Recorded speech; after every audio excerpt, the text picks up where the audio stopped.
J. Harlen Bretz was born on September 2nd, 1882, in Saranac, Michigan. He was the eldest of 5 children. Raised a Methodist, Bretz intended to become a missionary when he entered Albion College in 1901. He then turned towards science instead. Writing his first scientific paper, titled Winter Fieldwork in Botany, Bretz graduated from Albion in May 1905. He married the daughter of a Methodist minister, Fanny B. Challis, in 1906. Bretz taught in 3 different Seattle high schools during the next 4 years.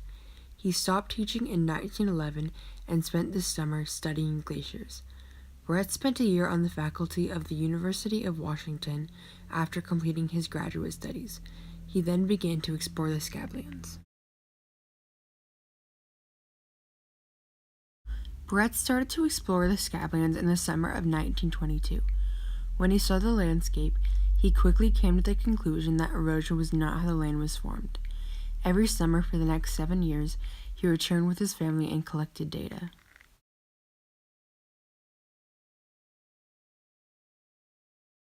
The channeled scablands are described as huge, dry channels, great chunks of prairie stripped down to the bare basalt, massive boulders of granite scattered in places far from any natural source of granite, circular divots in the earth that are so big cattle could be hidden in them, cataracts, one 5 times as wide as Niagara.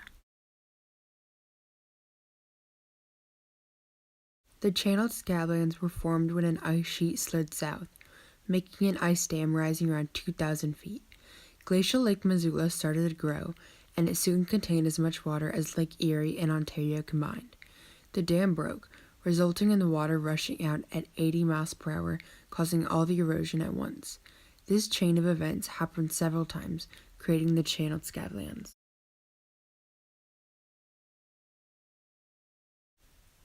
Bretz first established his flood theory in a paper published in 1923.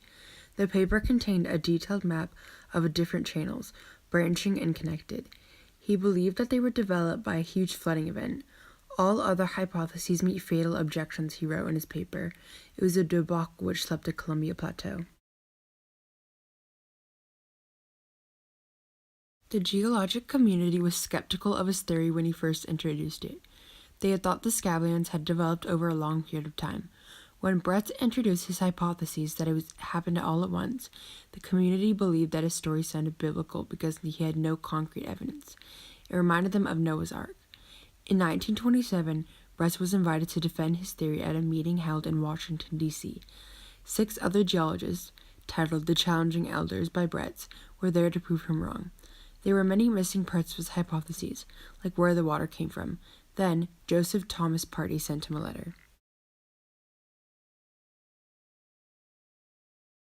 Joseph Thomas Party was a geologist who worked for the U.S. Geological Society for 32 years.